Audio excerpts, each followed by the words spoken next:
My fiancé laughed. Cute how you get jealous when I see my ex. Guess you're not husband material, just a practice. I stayed silent. The next day, her stuff was boxed up and delivered to her ex's front door.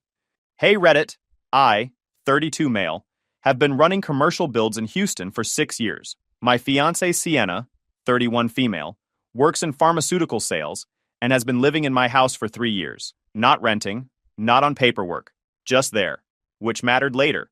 It started 6 weeks back. Tuesday night, maybe 10 p.m. I was on the couch, half watching some documentary about deep-sea creatures. She comes home from happy hour and I catch it, cologne. Men's cologne. Expensive, woody, the kind that costs $180 and lingers for hours. Not mine. I wear nothing but deodorant. Week 2, her phone behavior flipped completely. Used to leave her iPhone face up everywhere. Kitchen counter, nightstand, coffee table. Then suddenly face down. Always on Do Not Disturb. Changed her passcode too. Used to be 0815, her birthday.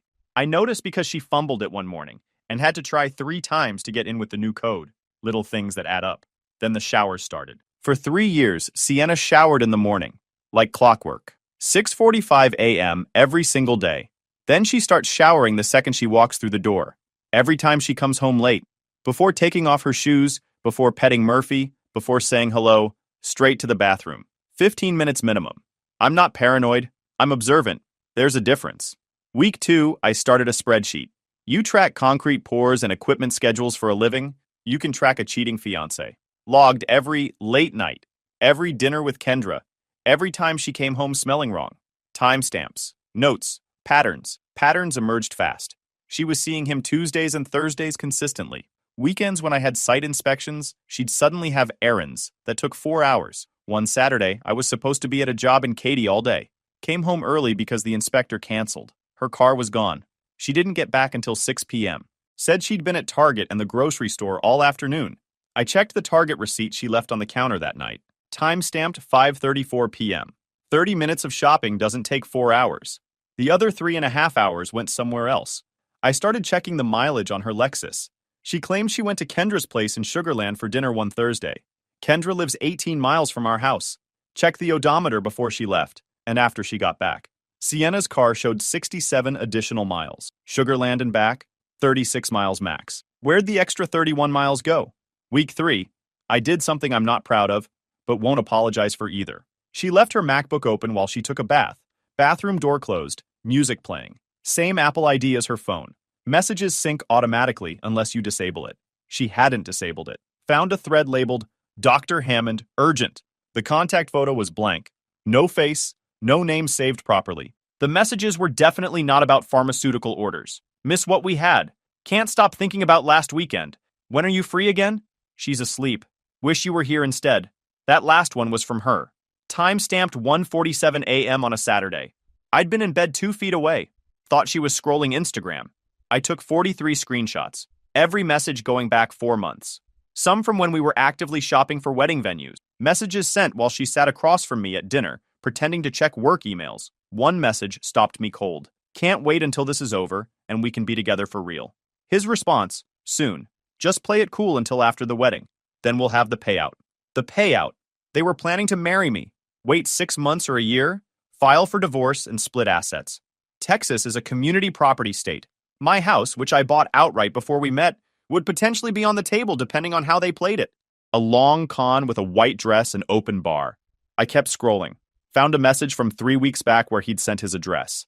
1847 Oak Bend Trail, Unit 12. She'd replied with a heart emoji and on my way.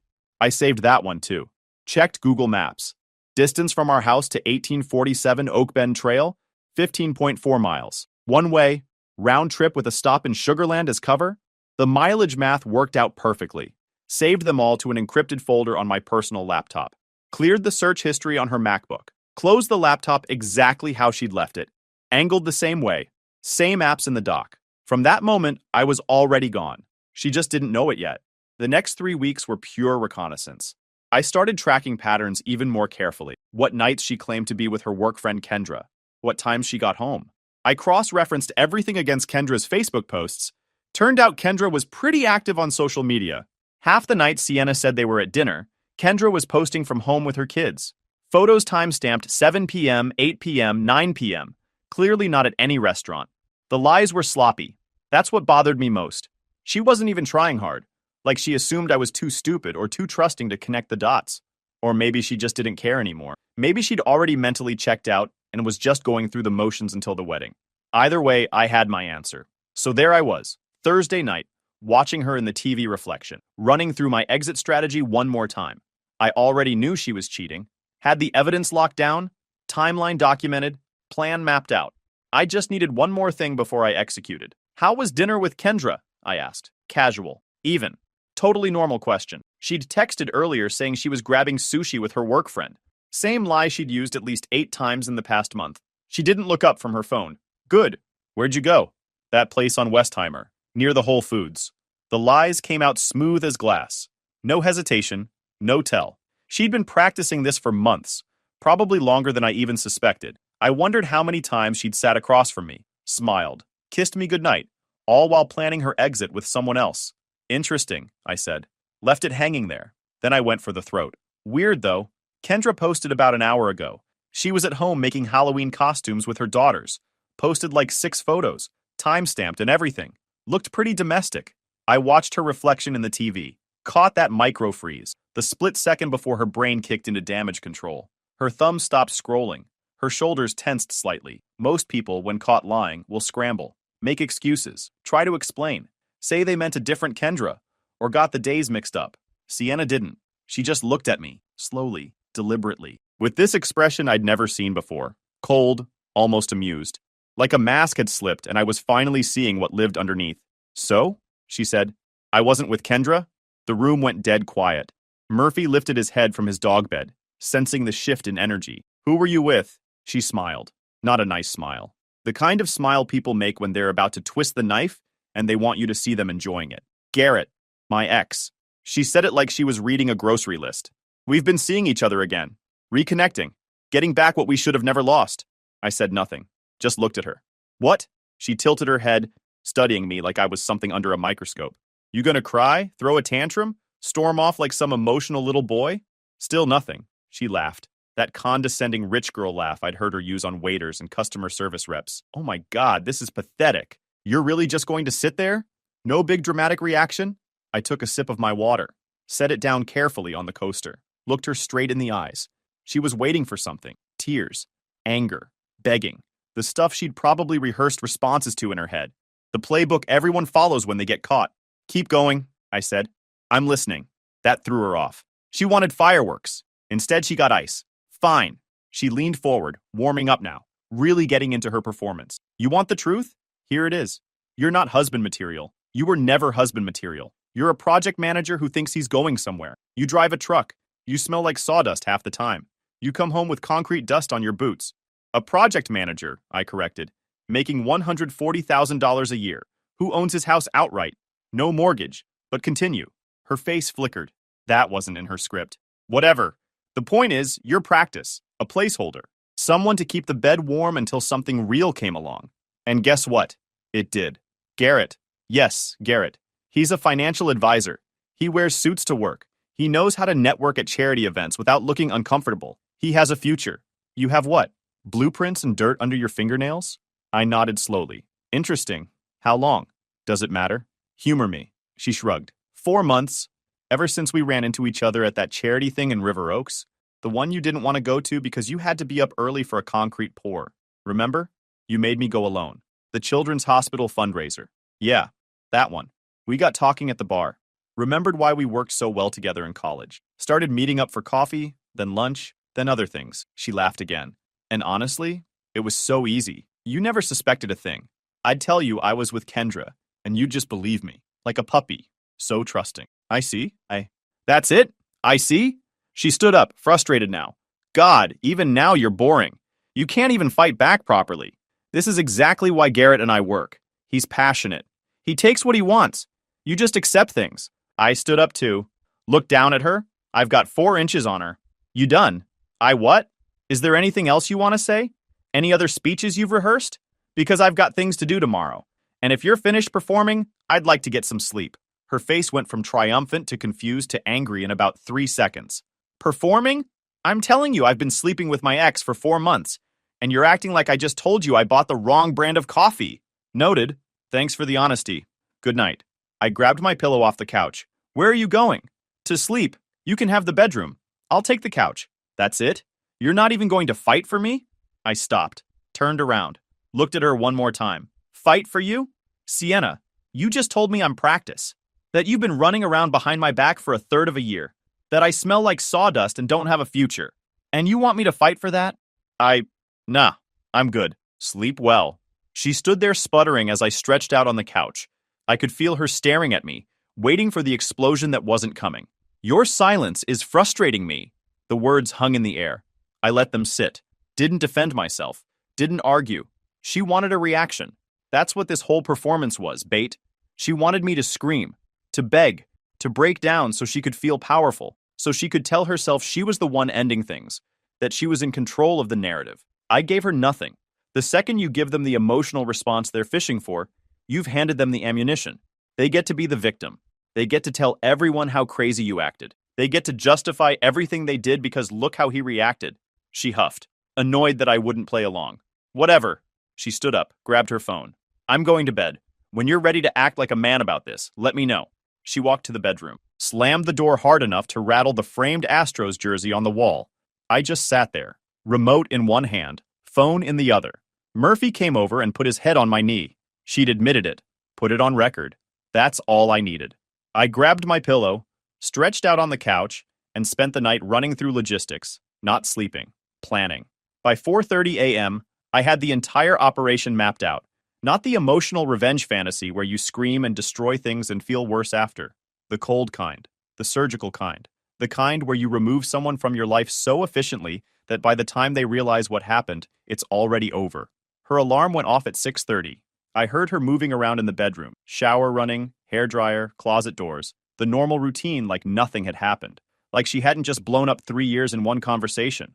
She came out dressed for work, navy suit, heels, makeup, perfect. Hair straightened. She grabbed her purse from the kitchen counter, checked her reflection in the hallway mirror, adjusted her engagement ring, the one I'd dropped $4,200 on, after she casually mentioned she liked emerald cuts while we walked past a jewelry store. Then she walked right past me like I was furniture. Didn't say a word, didn't even make eye contact. Classic manipulation tactic, the silent treatment. Make me feel guilty for catching her. Make me chase her. Make me apologize for having the audacity to notice her affair. The front door opened, closed. Her heels clicked down the walkway. I waited 5 minutes. Enough time for her to get to her Lexus and be halfway to her office. Then I got to work. First call, my foreman Dante. Hey, I need the day. Family emergency. You good? Will be. Cover the Memorial City job? Done. Call if you need anything. Hung up. Next call. U-Haul on I-10. Had boxes delivered to my truck in 20 minutes. Started in the bathroom. Swept her entire counter into box 1. Face creams, serums, makeup palettes, hair products. That jade roller she bought after watching TikTok. The $80 shampoo she special ordered. All of it. Moved to the closet. Her side was organized by color. I packed it the same way. Kept everything neat. Folded the expensive pieces. Wrapped the shoes individually. Inside the nightstand drawer on her side, I found a moleskin notebook I'd never seen before. Underneath it, a cheap prepaid phone. A burner. I powered it on. 4 months of text to G confirming everything I'd already seen on the MacBook. Plus, hotel confirmations forwarded to this number. Receipts attached. She'd been thorough about hiding her tracks. Just not thorough enough. Flipped open the notebook. Wedding planning notes. Seating charts. Guest lists. Nothing unusual until page 43. A pros and cons list comparing me to Garrett. 2 columns. My column had things like stable income and good house and doesn't ask questions. Garrett's column had passion and chemistry and the one that got away. She'd drawn little hearts around his name, like a teenager with a crush, while wearing my ring. I photographed every page, added it to the evidence folder, packed the notebook and the burner phone right on top of the box. Let Evelyn find those first. 30 boxes total. 3 years of an engagement. Everything packed carefully, labeled, organized. I took photos of each box contents before sealing them. Documentation matters. Always has in my line of work. No one could say I threw her stuff in garbage bags or destroyed anything. Then I grabbed my laptop and did the most important part. Googled same-day courier Houston. Top result, roadie. Filled out the form. Pickup, my address. Delivery, 1847 Oak Bend Trail, Unit 12. Delivery contact, Sienna's cell. Special instructions, 30 boxes, handle with care. Confirm delivery with photo. Total, $340. Submitted. Then I ordered pizza. Domino's. Large meat lovers, extra cheese, jalapenos. The kind she always said was too greasy and made me feel bad for ordering. Doorbell rang 45 minutes later. Two guys in roadie shirts. They loaded everything in 5 trips. Professional. Quick. They left. Then I walked back inside. The house was quiet. Really quiet. No diffuser humming lavender. No music from her Bluetooth speaker. Just peace. I checked the roadie tracking around 5:45 p.m. Status, delivered. Location, 1847 Oak Bend Trail, Unit 12. Photo confirmation showing 30 boxes stacked neatly on a covered patio. Front door half open in the frame, someone already accepting delivery. What I didn't know at the time was that Garrett wasn't living alone. He had a live-in girlfriend named Evelyn, had been with her for 2 years, so Sienna's boxes didn't just show up at her ex's place. They showed up where he lived with his girlfriend of 2 years. 30 boxes containing love letters. Hotel receipts with Garrett's name on the reservation. The burner phone with 4 months of messages. A wedding binder with Garrett's name circled on the guest list, plus notes in Sienna's handwriting about what kind of scotch he liked and where to seat him at the reception. Murphy was in the backyard. I let him in, gave him some treats, and we watched the game together.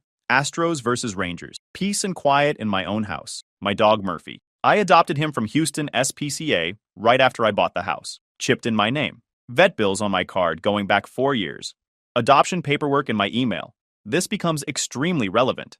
Around 7:30 p.m., my phone started blowing up. Missed calls from Sienna.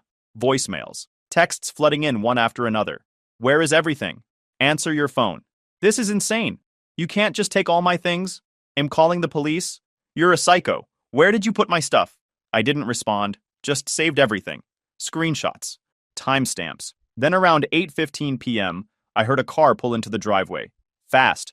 Door slamming hard. Heels on concrete moving quick. She had a key. I'd forgotten about that. The front door flew open. Sienna stormed in looking completely unhinged. Mascara smeared down her cheeks. Hair half down from the ponytail. The polished pharmaceutical sales rep look was completely gone. She looked like she'd been crying for hours. Where is everything? She shouted. What did you do?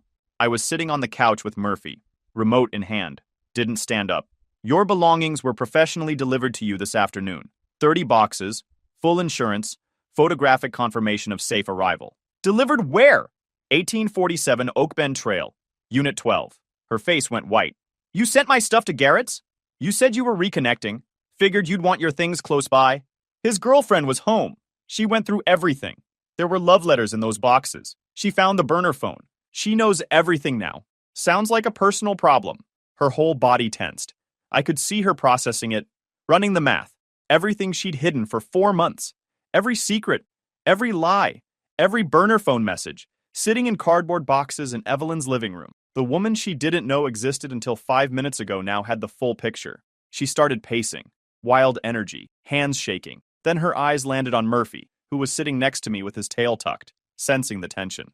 Fine, I'm taking the dog. She walked toward him, grabbed his leash from the hook by the door where it always hung, clipped it to his collar before I could even process what was happening. Murphy looked confused, tail half wagging because she'd been part of his life for 3 years and he didn't understand what was happening. She grabbed his travel crate from the hallway closet, started toward the door with both, dragging Murphy behind her. Put the leash down! She kept moving, yanking Murphy toward the front door.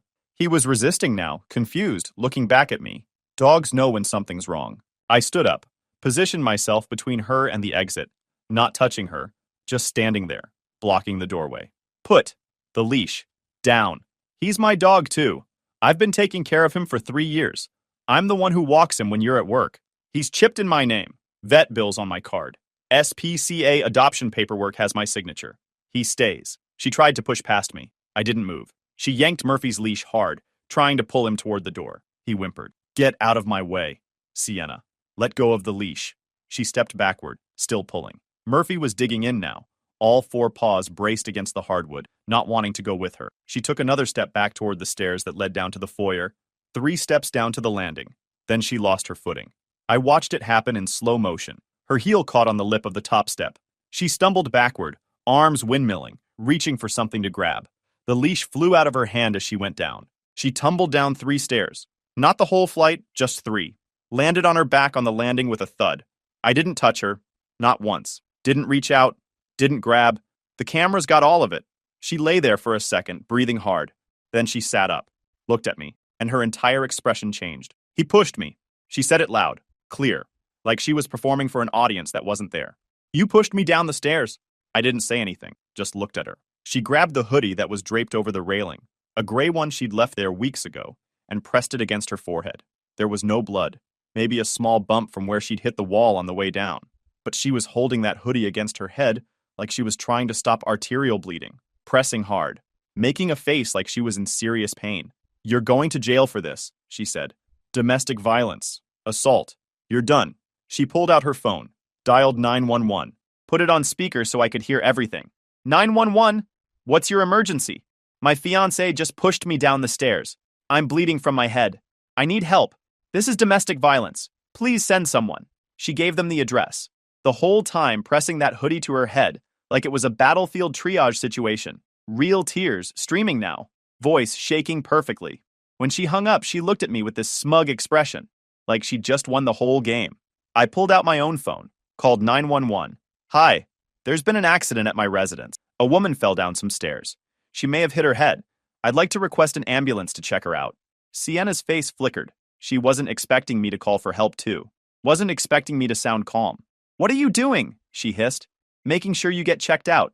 Head injuries can be serious. While we waited, she kept up the performance, started breathing heavily, put her hand on her chest, moaning softly. Then, when she realized I wasn't panicking, wasn't scrambling, wasn't begging, something shifted. Quick background on the house setup.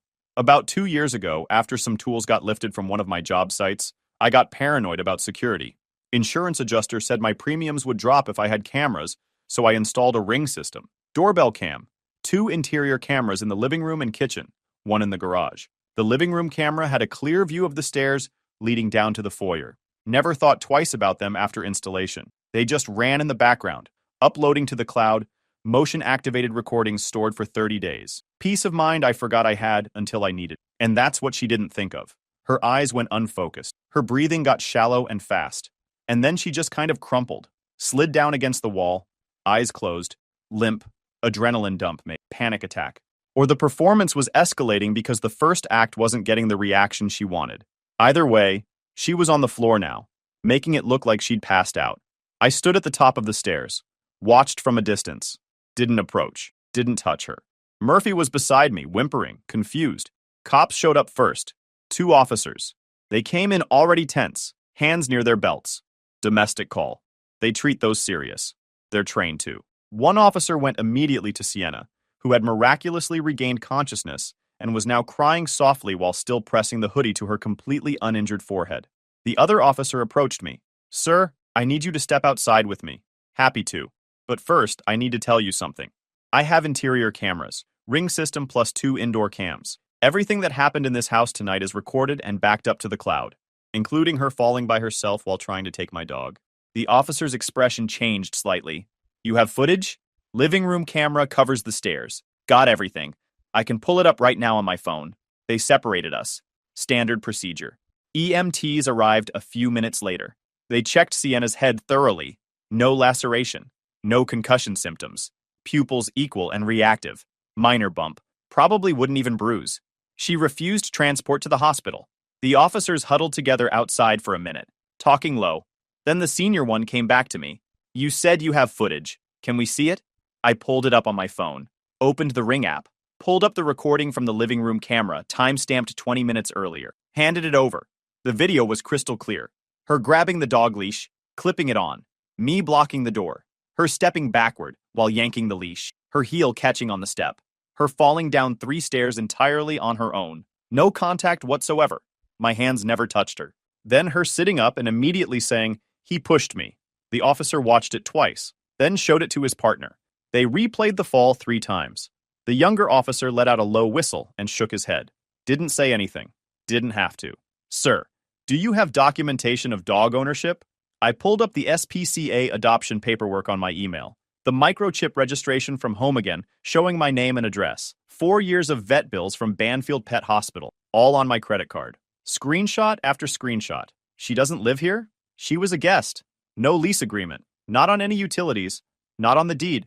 My real estate attorney confirmed she has no legal occupancy claim. I delivered all her belongings this afternoon via licensed courier. They went back to Sienna. I couldn't hear the full conversation, but I could see her face through the window. Watched it go from tearful victim to confused to angry to scared in about 30 seconds. One of the officers came back to me. Sir, we're not going to pursue any charges against you.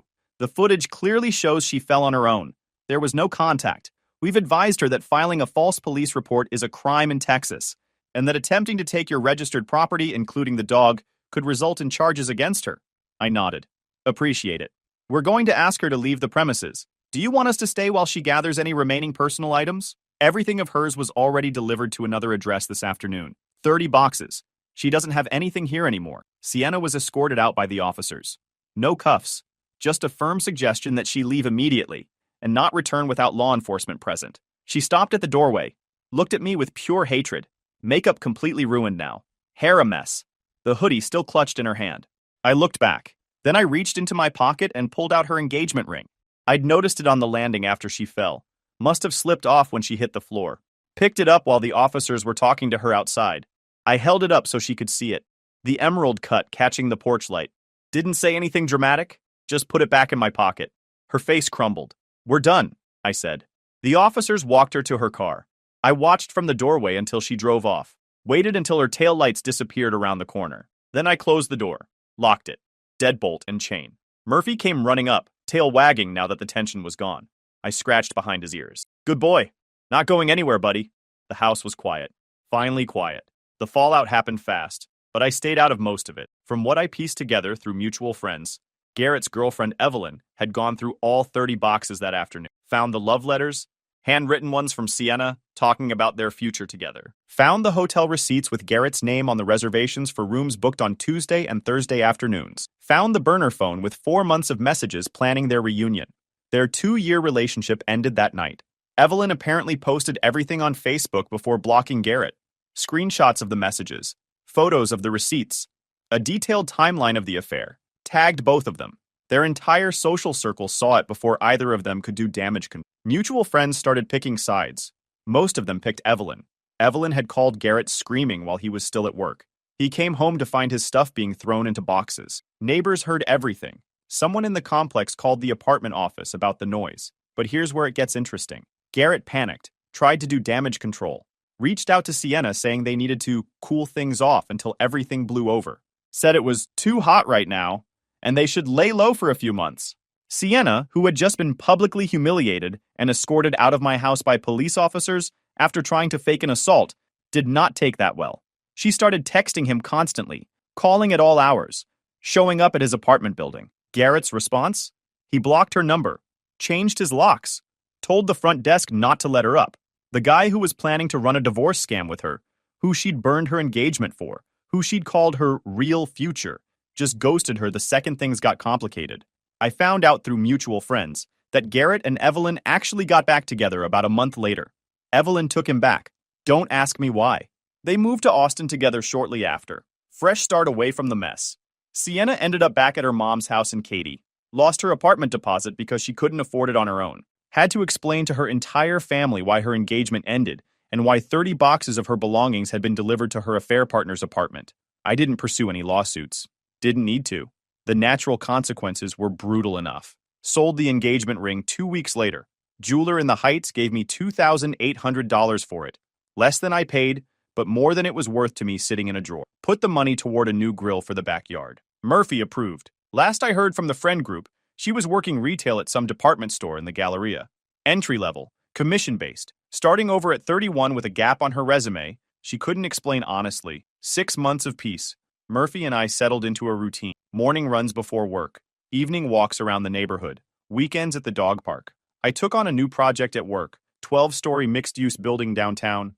Good money, good distraction. Kept me busy enough that I didn't think about her much. Changed the locks 3 days after she left. Got a new security code for the garage. Updated the Ring app with different passwords. Standard post-breakup security protocol. The locksmith who came out had clearly seen this before. Didn't ask questions. Just did the job. Then one Saturday afternoon, doorbell rang. I checked the Ring app first. Habit now after everything that happened. Sienna, standing on my porch, looking rough. thinner than before, dark circles under her eyes, hair pulled back in a messy ponytail instead of the perfect blowout she used to maintain. No makeup. Completely different from the polished woman who used to live here. I considered not answering, but curiosity won. Opened the door, didn't step outside, didn't invite her in. Murphy was behind me, tail not wagging this time. Dogs remember. Hey, she said, voice small. Can we talk? About what? I wanted to apologize. For everything. I made so many mistakes. I was confused. I was stupid. Garrett was a mistake and I knew it the whole time, but I just got caught up in something and I didn't know how to stop it. I didn't say anything. I lost my job. Had to move back in with my mom. My car got repossessed because I couldn't make the payments. Garrett won't even talk to me anymore. He's with Evelyn now. They're engaged. Did you know that?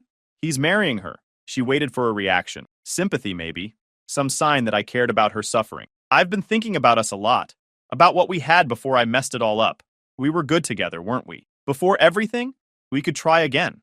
I've changed so much. I've learned so much about myself through all of this. She reached out like she was going to touch my arm. I stepped back. Sienna, you called me practice. A placeholder. You planned to divorce me for a payout with a guy who ghosted you. You tried to steal my dog. You faked a fall down my stairs and told the police I pushed you. You looked me in the eye while doing all of it. I know. I was horrible. A horrible person. But people change. People deserve second chances. Haven't you ever made a mistake?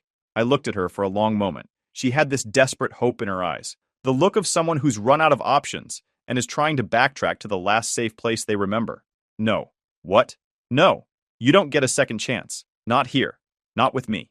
But I said I was sorry. I admitted everything. I'm taking full responsibility. What else do you want me to do? Nothing. That's the point. There's nothing you can do. You made choices every single day for 4 months.